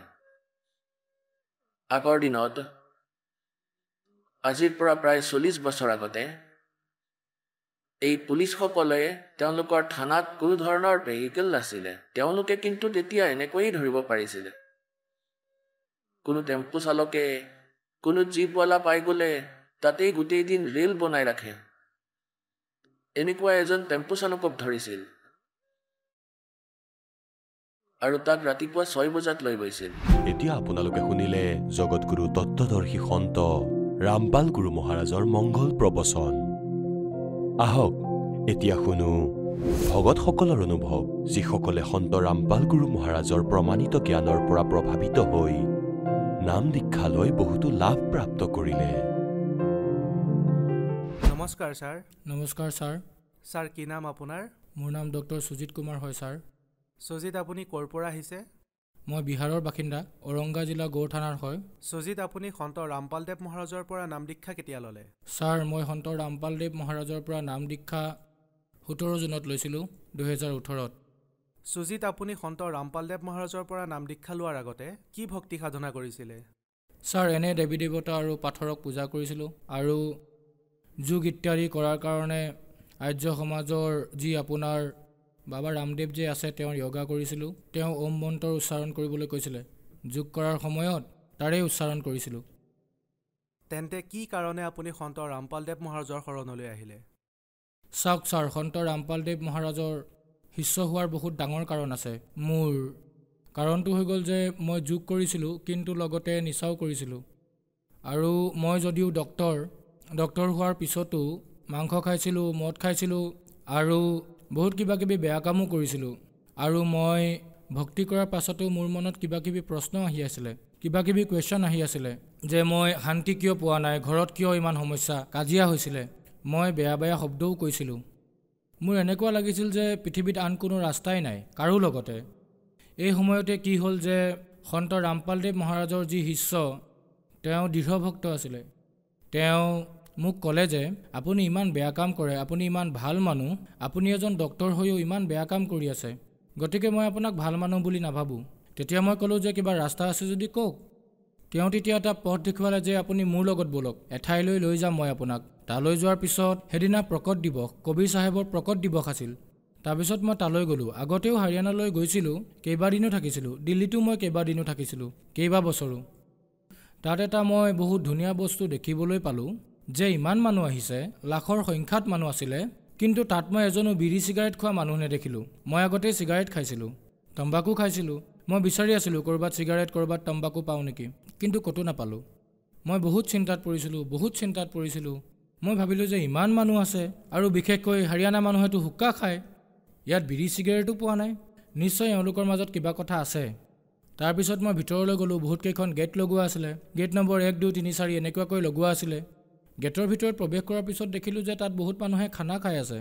তাত খানা খাই আছিলে আৰু আমাৰ তাত যদি 4-5জন মানুহে খানা খায় বিয়া, ফাংচন অথবা আন কিবা কাৰ্যত, তেতিয়া পাতবোৰ য'ত ত'ত পেলায়, গিলাচবোৰ য'ত ত'ত পেলায়, খোৱা বস্তু পৰি থাকে। কিন্তু তাত ইমান মানুহে খানা খাই আছিলে, কিন্তু ক'তোৱে লেতেৰা দেখিবলৈ নাপালোঁ। তেতিয়া মই ভাবিলোঁ যে ইয়াত কেনেকুৱা ধৰণৰ মানুহ থাকে। তাৰপিছত মই সুধিলোঁ যে নাম উপদেশ ক'ত লোৱা হয়, ময়ো এওঁলোকৰ লগত সেৱা কৰিবলৈ আৰম্ভ কৰিম য'ত মানুহে সেৱা কৰি আছিলে। বিশেষ মোৰ এইটো লাগিল যে এনেতো মই বহুত ধৰ্মগুৰুৰ সৎসংগ শুনিছিলোঁ, যেনে ধৰক দেৱকীনন্দন ঠাকুৰৰ সৎসংগ শুনিছিলোঁ, এয়া ধৰক জয়া কিশোৰীৰ শুনিছিলোঁ, চিত্ৰলেখাৰ শুনিছিলোঁ, আপোনাৰ হেমলতা শাস্ত্ৰী শুনিছিলোঁ, সকলোৰে সৎসংগ শুনিছিলোঁ। টিভিত সদায় সৎসংগ শুনিছিলোঁ। মই এনেকুৱা মানুহ আছিলোঁ, এদিনো সৎসংগ নুশুনাকৈ নাথাকিছিলোঁ। কিন্তু তাত এটা বিশেষ কথা লক্ষ্য কৰিছিলোঁ, তেওঁলোকে কৈছিলে যে সকলোতে ৰাম আছে, কিন্তু তাত মই নিজ চকুৰেহে দেখিলোঁ তাততো সকলোতে ৰাম বুলি কোৱা হৈ আছে। পানী দিলেও কয় ৰাম বুলি, ভাত দিলেও কয় ৰাম বুলি, ৰুটি দিলে কয় ফুলকা ৰাম, এনেকৈ কৈ থকা হৈছে। তেতিয়া মই ভাবিলোঁ যে ৰামটো এনেদৰেহে মাতিব লাগে, সকলোতে ৰামটো ইয়াত আছে, আমি ক'ত বিচাৰি আছিলোঁ, ৰামটো ইয়াত আছে। সেই সময়ত বৰষুণ বহুত দি আছিলে, কিন্তু মই ৰ'ব পৰা নাছিলোঁ। তেতিয়া মই ভাবিলোঁ যে হয় এওঁলোকৰ লগতে ময়ো যোগ দিওঁ, ময়ো শুশ্ৰূষা কৰোঁ। তাৰপিছত সন্ত ৰামপালদেৱ মহাৰাজৰ পৰা নাম উপদেশ ল'লোঁ। নাম উপদেশ লৈ পিছত ভক্তি কৰা আৰম্ভ কৰিলোঁ। সুজিত, সন্ত ৰামপালদেৱ মহাৰাজৰ পৰা নাম দীক্ষা লোৱাৰ পিছত আপুনি কি লাভ পালে? ছাৰ লাভ যদি গণোৱা আৰম্ভ কৰোঁ তেতিয়াহ'লে 24 ঘণ্টা নহয় 72 ঘণ্টা পাৰ হৈ যাব। বহুত লাভ পালোঁ, আজিলৈকে পাই আছোঁ। মই বিশেষ লাভ কিছুমান আপোনাক ক'ব বিচাৰিম। আটাইতকৈ ডাঙৰ লাভ এইটো পালোঁ যে মোৰ যি পত্নী আছে, মোৰ ল'ৰাটো জন্মৰ সময়ত এটা ডাঙৰ অপাৰেশ্যন হৈছিলে। ডাঙৰ অপাৰেশ্যনটো হোৱাৰ 2-3 দিন পিছত তাইক খোজকাঢ়িবলৈ বাহিৰলৈ পঠাই দিছিলোঁ যে অলপ বাহিৰৰ পৰা খোজকাঢ়ি আহা। গতিকে তাইক খোজকঢ়াবলৈ লৈ যোৱা হ'ল। তাইৰ মাক আছিলে, ভনীয়েক আছিলে। কিন্তু যেতিয়া উভতি আহিলে বিচনা পোৱাৰ আগতে মাথা ঘূৰাই পৰি গ'ল। পৰাৰ পাছত কথা কোৱা বন্ধ কৰি দিলে। কথা বন্ধ হোৱাৰ পিছত তেতিয়া মোক চিঞৰি ক'ব ধৰিলে, তাইৰ মাক আৰু মোৰ মাও আছিলে, ক'লে চোৱাচোন তাই একোৱে মাত দিয়া নাই। তেতিয়া মই ভাবিলোঁ চাই লওঁ। চোৱাত দেখিলোঁ যে BP একেবাৰে ডাউন হৈ গ'ল, একেবাৰে 0 হৈ গ'ল। পালছো পোৱা নাছিলোঁ, চকুৰ পতাও বন্ধ হৈ গৈছিলে। মই বহুত ভয় খাবলৈ ধৰিলোঁ। তেতিয়া মোৰ চাৰ্কেলৰ যি ডক্টৰ আছিলে, মোৰ ছিনিয়ৰ ডক্টৰ, সকলোকে ফোন কৰিলোঁ। সকলোৱে এজন এজনকৈ আহিব ধৰিলে। সেই ডক্টৰ আহি মোৰ পত্নীৰ নখ চাইছিলে আৰু এনেদৰে চাই আৰু বাহিৰলৈ যোৱা গেটেৰে ওলাই গৈছিলে।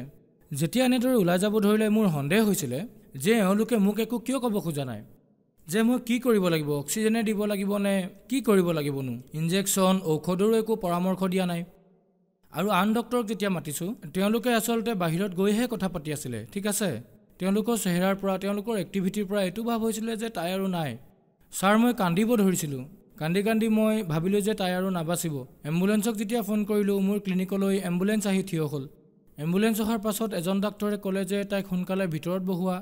ইমানতে যেতিয়া মায়ে গৈ তাইক চালে তেওঁৰো বিশ্বাস হ'ল যে আৰু নাই। তেতিয়া মায়ে ক'লে যে পুত্ৰ এবাৰ গুৰুদেৱক মনত পেলোৱা। তেতিয়া মই সন্ত ৰামপাল দেৱক মনত পেলালোঁ, গুৰুদেৱক মনত পেলালোঁ, যাৰ পৰা নাম উপদেশ লৈছিলোঁ। আমাক অমৃত জল দিয়া হয়, সেই অমৃত জল যে দিছিলে সেয়া মই দিলোঁ। কি ক'ম ছাৰ, ইমান ডাঙৰ চমৎকাৰ মই জীৱনত কেতিয়াও দেখা নাই। ইমান ডাঙৰ চমৎকাৰ হৈছিলে, কিয়নো মই ট্ৰিটমেণ্ট বহুত দিনৰ পৰা কৰাই আছিলোঁ, কিন্তু এনেকুৱা চমৎকাৰ কেতিয়াও দেখা নাই। ঔষধেও কৰিব পৰা নাছিলে। অমৃত জল দিয়াৰ পিছতেই মুখ আনকি ভালকৈ খোলাও নাছিলে, একেবাৰে বন্ধ আছিলে মুখখন জোৰ কৰি খুলিলোঁ, তাত অমৃত জল দিলোঁ। কিবাকৈ আধা ঢাকনমানহে দিয়া গৈছিল। সন্ত ৰামপালদেৱ মহাৰাজৰ যি চৰণা অমৃত আছিলে, যি অমৃত আছিলে, অমৃত জল বুলি কয়, সেই দিয়াৰ পিছত কিনো ক'ম ছাৰ, যে 1 মিনিটো হোৱা নাছিলে চকু খুলি দিলে। চকু খুলিলে আৰু চকুৰ খোলাৰ পাছত তাই সুধিলে যে ইমান ভিৰ কিয় হৈছেনো, ইমান ডাঙৰ চমৎকাৰ হ'ল মোৰ লগত ভগতদেৱ। ছাৰ সন্ত ৰামপালদেৱ মহাৰাজৰ বাবে। যদি সন্ত ৰামপালদেৱ মহাৰাজ নাথাকিল হয়, তেওঁৰ শৰণত যদি নাথাকিলোঁ হয়, তেন্তে মোৰ পত্নী জীৱিত নাথাকিল হয়। আৰু দ্বিতীয় লাভটো মই পালোঁ যে মোৰ যে বেমাৰ আছিলে, আজি যে মোক ইমান হেল্ডি দেখি আছে, ইমান সুস্থ দেখি আছে, সম্পূৰ্ণ সুস্থ মই বহুবাৰ ব্লাড ডনেট কৰিছোঁ, বহুত ৰক্তদান কৰিছিলোঁ, মই বহুত কৰিছিলোঁ। কিন্তু তাৰ আগতে যেতিয়া সন্ত ৰামপালদেৱ মহাৰাজৰ শৰণত নাছিলোঁ, তাৰ আগতে কিনো ক'ম, টেষ্ট দিয়াটো দূৰৰে কথা, মূৰ ঘূৰোৱা, অচেতন হোৱা, ভৰি হাতে টানি ধৰা, আৰু মোৰ সদায় ব্লাডৰ নাটনি হৈছিলে। মোৰ মূৰত বিষ আছিলে, মই সদায় খঙতেই আছিলোঁ। অলপ কিবা ক'লে মই উল্টা ফুল্টা কৈ দিছিলোঁ। একেবাৰে ক্ষীণ আছিলোঁ মই, মানে বেমাৰীৰ দৰে দেখা হৈছিল। কিন্তু যেতিয়াৰ পৰা পৰমাত্মাৰ শৰণলৈ, সন্ত ৰামপালদেৱ মহাৰাজৰ শৰণলৈ আহিলোঁ, তেতিয়াৰ পৰা সকলো বেয়া এৰা খালে। আৰু তাৰপিছত যে মই দালি ৰুটি খাবলৈ আৰম্ভ কৰিলোঁ, সদায় আজি মই আগতকৈ বেছি সুস্থ। মোৰ যে বেমাৰ আছিলে মূৰৰ বিষ, অলপ যদি কিতাপ পঢ়োঁ তেনেহ'লে মোৰ মূৰত বিষ হোৱা আৰম্ভ কৰিছিলে। ইয়াৰ চিকিৎসাৰ বাবে মই দিল্লীৰ ৰাম মনোহৰ লোহিয়া হস্পিটেললৈ গৈছিলোঁ। তাতে মোৰ এজন পেহা আছে ডক্টৰ, তেওঁ ক'লে যে তুমি ইয়ালৈ আহা। গতিকে মই তালৈ গ'লোঁ। তাত 1.5 ঘণ্টা 2 ঘণ্টা মোক হিষ্ট্ৰী সুধিলে, কি কৰিছিলোঁ, কি কৰা নাছিলোঁ, কি খাইছিলোঁ। ইমানখিনি কৰাৰ পাছত মোক মাত্ৰ 2টা ঔষধেই দিছিলে। যেতিয়া 2টাহে ঔষধ দিলে মোৰ এনেকুৱা লাগিল যে ইমানখিনি হিষ্ট্ৰী সুধিলে মাত্ৰ 2টাহে ঔষধ দিলে, সৰু ঔষধ দিলে। মোৰ বিশ্বাস হোৱা নাছিল যে এইটোৰে ঠিক হ'ব, আৰু সঁচাকৈ ভাল নহ'ল। কিন্তু পৰমাত্মাৰ শৰণলৈ যেতিয়াই আহিলোঁ, সন্ত ৰামপালদেৱ মহাৰাজৰ শৰণলৈ, সেই বেমাৰ অট'মেটিক বিনা ঔষধেৰে ঠিক হৈ গ'ল। আৰু তৃতীয় লাভ এইটো হ'ল যে মোৰ এজন যি সন্তান আছে, যিটো ডাঙৰ অপাৰেশ্যনৰ বাবে জন্ম হৈছিল মোৰ পত্নীৰ, গতিকে মোৰ ল'ৰাটোৰ প্ৰায় 1.5 বছৰ বয়স হৈছিলে। সি খোজকাঢ়িব পৰা নাছিল। তাৰপিছত ডক্টৰে কৈছিলে, তেতিয়া গয়াত ডক্টৰ সন্দীপ কুমাৰ তাত দেখাইছিলোঁ, যে তাক প্লাষ্টাৰ কৰাব লাগিব, তাৰ ভৰিখন অকণমান টেৰা আছিলে। আৰু এজন ডক্টৰক দেখুৱালোঁ, নিউৰলজিকেল ডক্টৰ আছিলে। তেতিয়া তেওঁ ক'লে যে ইয়াৰ ব্ৰেইনত ক'ৰবাত হীৰা চেপা খাই আছে, ফলিক এচিডৰ নাটনিৰ বাবে ইয়াৰ ৰাইট যি ব্ৰেইন আছে তাত অসুবিধা হৈছে। সি খোজকাঢ়িব পাৰিব, কিন্তু বহুত দিন লাগিব, কিন্তু সম্পূৰ্ণ খোজকাঢ়িব নোৱাৰিব। গতিকে এনেকৈ তাৰপিছত মই কি কৰিলোঁ, কিছুমান আয়ুৰ্বেদিক ঔষধ ল'লোঁ ইফাল সিফালৰ পৰা, নিজৰ মতে ঔষধ দিলোঁ তাক, ঠিক আছে। কিন্তু সি সম্পূৰ্ণ ভাল পোৱা নাছিলে, সি খোজকাঢ়িব পৰা নাছিলে।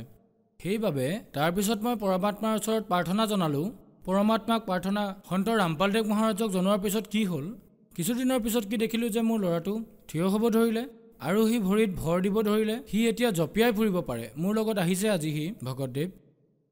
আৰু তৃতীয় লাভ কি হ'ল যে সি যেতিয়া খোজকাঢ়িবলৈ আৰম্ভ কৰিলে, এদিন আমি খানা খাই আছিলোঁ, মোৰ পত্নীয়ে খানা দি আছিলে মোক। তেতিয়া কাষতে এটা কাঁচৰ গিলাচ ৰখা আছিলে, ডাঙৰ কাঁচৰ গিলাচ আছিল। মোৰ ল'ৰাটোৱে খোজকাঢ়ি গৈ আৰু সেই কাঁচৰ গিলাচটোত পৰিল। তেতিয়া কি হ'ল, সেই কাঁচৰ গিলাচটো ভাঙি গ'ল, একেবাৰে ভাঙি গ'ল। ভঙাৰ পিছত তাৰ পৰা 3টামান জোঙা কোণ ওলাই আছিল কাঁচৰ গিলাচটোৰ। প্ৰথমবাৰ যেতিয়া পৰিছিলে তেতিয়া ভাঙি গৈছিলে, যেতিয়া আকৌ এবাৰ পৰিলে তেতিয়া সি কাঁচৰ গিলাচটোতে পৰিলে। সেয়া দেখি মই ভাবিলোঁ যে ইয়াকতো চিলাবও নোৱাৰিম, ইমান ডাঙৰকৈ আঘাত পাইছিলে সি, এনেকুৱা লাগিলে মোৰ। আৰু যি মোৰ পত্নী আছে তাই উচপ খাই উঠিল, তাই যেন বেহুচ হৈ যাব এনেকুৱা লাগিছিলে। তেতিয়া মই মালিকক প্ৰাৰ্থনা জনালোঁ, সন্ত ৰামপালদেৱ মহাৰাজক প্ৰাৰ্থনা জনালোঁ যে হে পৰমাত্মা, আমাৰ কি ভুল হৈ গ'ল, এই সৰু সন্তানটোৱে কি ভুল কৰিলে, ইয়াৰ এনেকুৱা কিয় হ'ল, এতিয়া ইয়াক কলৈ লৈ যাম এনেকুৱা বিচাৰ আহিলে মোৰ মনলৈ আৰু বিচাৰ কৰাৰ পিছত তাক এনেকৈ ধৰি যেতিয়া মই তাক বাহিৰলৈ লৈ গ'লো কি যে কম ইমান ডাঙৰ চমৎকাৰ হ'ল তেতিয়া যে সি হাতখন দিয়াৰ পিছত যেতিয়া হাতখন অতৰাই আনিলোঁ কেৱল অকণমানহে দুখ পাইছিলে অকণমান চিন এটাহে আছিলে মানে কটাও নাছিলে এনেকুৱা চমৎকাৰ হ'ল আৰু মই ভাবিছিলোঁ যে ইয়াক চিলাই দিব লাগিব কলৈ লৈ যাম মই ভয় খাই গৈছিলোঁ মই নিজেই ডক্তৰ তথাপিও মই ভয় খাইছিলোঁ কিন্তু চাওক পৰমাত্মা লীলা সন্ত ৰামপালদেৱ মহাৰাজৰ একোৱেই নহ'ল ল'ৰাটোৰ আজি ল'ৰাটোৰ এটা চিনো নাই আগতে যেতিয়া সন্ত ৰামপালদেৱ মহাৰাজৰ শৰণত নাছিলোঁ তাৰ আগতে আমাৰ আৰ্থিক স্থিতি বহুত বেয়া আছিলে আমাৰ স্থিতি ইমানেই বেয়া আছিলে যে আমি থাকিবলৈ খাবলৈও চিন্তা কৰিব লগা হৈছিলে ভাল ভাল বস্তু খাবৰ কাৰণে আমি চিন্তা কৰিব লগা হৈছিলে মোৰ আৰ্থিক স্থিতি ইমান ভাল নাছিলে মোৰ দেউতাও আছে তেওঁ নিচা ইত্যাদি কৰিছিলে তেওঁ পিছত পৰমাত্মা সন্ত ৰামপালদেৱ মহাৰাজৰ শৰণলৈ আহিলে তেওঁ এতিয়া সুস্থ নিচা ইত্যাদি নকৰে আগতে বহুত নিচা কৰিছিলে তেওঁ নিচা কৰিছিলে দেউতাও নিচা কৰিছিলে আনকি ময়ো কৰিছিলোঁ তেওঁ নিচাৰ বাবে গাঞ্জা খাইছিলে মদ খাইছিলে তম্বাকু খাইছিলে ময়ো মদ খাইছিলোঁ মইতো ভাং মদ ড্ৰাগছ সকলো খাইছিলোঁ বহুত কাৰণ চহৰত আছিলোঁ তাত মোৰ যি চাৰ্কলৰ মানুহ আছিলে ইহঁতে বহুত বেছি নিচা কৰিছিলে এইকাৰণে মোৰ আৰ্থিক স্থিতি ইমান বেয়া হৈ গৈছিলে মোৰ শৰীৰো বেয়া হৈ গৈছিলে আৰ্থিক স্থিতি ইমানেই বেয়া আছিলে যে মোৰ চাইকেলো নাছিলে যাবলৈ এনেকুৱা হৈছিলে ক'ৰবালৈ যাব লাগিলে টেম্পো অটতহে গৈছিলোঁ কিন্তু সন্ত ৰামপালদেৱ মহাৰাজৰ শৰণলৈ অহাৰ পিছত প্ৰথমতেতো ইমান ডাঙৰ লাভ হ'ল যি নিচা কৰিছিলোঁ সেয়া সকলো দূৰ হ'ল আৰু দূৰ হোৱাৰ বাবে লাহে লাহে মোৰ শৰীৰো সুস্থ হ'ব ধৰিলে আৰু আজিৰ তাৰিখত পৰমাত্মাৰ দয়াত সন্ত ৰামপালদেৱ মহাৰাজৰ দয়াত আজি মোৰ এখন নহয় দুখন ক্লিনিক আছে আৰু আজি মালিকৰ দয়াত খোৱা লোৱা সকলো ভালদৰে চলি আছে মোৰ ওচৰত বাইকো আছে আৰু মোৰ গোটেই পৰিয়াল ভালকৈ আছোঁ আগতে বহুত কাজিয়া আছিলে কাৰণ অভাৱ আছিলে দৰিদ্ৰতাৰ কাৰণে বহুত কাজিয়া হৈছিলে কেতিয়াবা উৎসৱ পাৰ্বণত কাপোৰ কিনিব পৰা নাছিলোঁ এনেকুৱা বেয়া অৱস্থা আছিল মোৰ কিন্তু মালিকৰ দয়াত সন্ত ৰামপালদেৱ মহাৰাজৰ শৰণলৈ যেতিয়াৰ পৰা আহিলোঁ তেতিয়াৰ পৰা সকলো ঠিক হ'ল আৰু আগতে ধাৰো বহুত লৈ থৈছিলোঁ সেয়াও অট'মেটিক লাহে লাহে কমি আজি প্ৰায় শেষেই হৈছে নায়েই আৰু আগতে বহুত সমস্যা আছিলে ধাৰ লোৱা মানুহেও অশান্তি দিছিলে কিন্তু বৰ্তমান কোনেও অশান্তি নিদিয়ে আৰু অট'মেটিক সকলো ঠিক হ'ব ধৰিছে মই নিজেও নাজানো ইমানবিলাক ধাৰ মই ক'ৰ পৰা মাৰিব পাৰিলোঁ সুজিত আপুনি এজন ডক্তৰ যি বেমাৰক মেডিকেল চায়েন্সে এনেকৈ কৈ দিয়ে যে এয়া ঠিক নহ'ব কিন্তু সন্ত ৰামপালদেৱ মহাৰাজৰ শৰণলৈ যোৱাৰ পিছত সেই বেমাৰ ভাল হৈ যায় গতিকে এয়া কেনেকৈ সম্ভৱ হৈ আছে চাওক ছাৰ সন্ত ৰামপালদেৱ মহাৰাজ সমগ্ৰ পৃথিৱীত গোটেই ভাৰতত নহয় গোটেই পৃথিৱীত এনেকুৱা এজন সন্ত হয় যিয়ে শাস্ত্ৰৰ বিধিমতে সাধনাৰ কথা কয় আৰু শাস্ত্ৰৰ বিধিৰ মতে সাধনা কৰাৰ বাবে লাভ হোৱাটো নিশ্চিতই সেইবাবে মোৰো লাভ হ'ল আৰু সকলোৰে লাভ হ'ব আৰু যিয়ে শাস্ত্ৰৰ বিধি ত্যাগ কৰি মনৰ মতে আচৰণ কৰে গীতাটো কৈছে তাৰ লাভ নহয় যিহেতু শাস্ত্ৰৰ বিধিমতে সাধনা কৰিলে লাভ হয় গতিকে মোৰো লাভ হৈছে আৰু আপোনালোকৰো হ'ব গতিকে শাস্ত্ৰৰ বিধিমতে সাধনা কৰিলে কেঞ্চাৰ অথবা কেঞ্চাৰতকৈ ডাঙৰ বেমাৰো যদি থাকে সেয়াও ঠিক হৈ যায় সন্ত ৰামপালদেৱ মহাৰাজৰ দয়াত ছাৰ যিসকল দৰ্শকে আপোনাক আজি টিভিত চাই আছে আৰু যদি তেওঁলোকেও আপোনাৰ দৰে যদি সন্ত ৰামপালদেৱ মহাৰাজৰ পৰা নাম দীক্ষা ল'ব বিচাৰে তেন্তে কেনেকৈ ল'ব পাৰিব টিভি চেনেলত সৎসংগ আহে আগতেতো এটা দুটা টিভি চেনেলত সৎসংগ আহিছিলে আজিকালিতো 12-13টা চেনেলত আহে তাৰে তলত হালধীয়া শাৰী আহে সেই হালধীয়া শাৰীত যদি আপুনি মিছ কল দিয়ে তেতিয়া সেই আশ্ৰমৰ পৰা ফোন আহে তাৰ পাছত আপোনাৰ ওচৰত যি আশ্ৰম আছে য'ত নাম দীক্ষা দিয়া হয় তাৰে লোকেশ্যন আপোনাক কৈ দিয়া হ'ব তালৈ গৈ আপুনি নাম দীক্ষা ল'ব পাৰে ধন্যবাদ ছাৰ সৎ সাহেব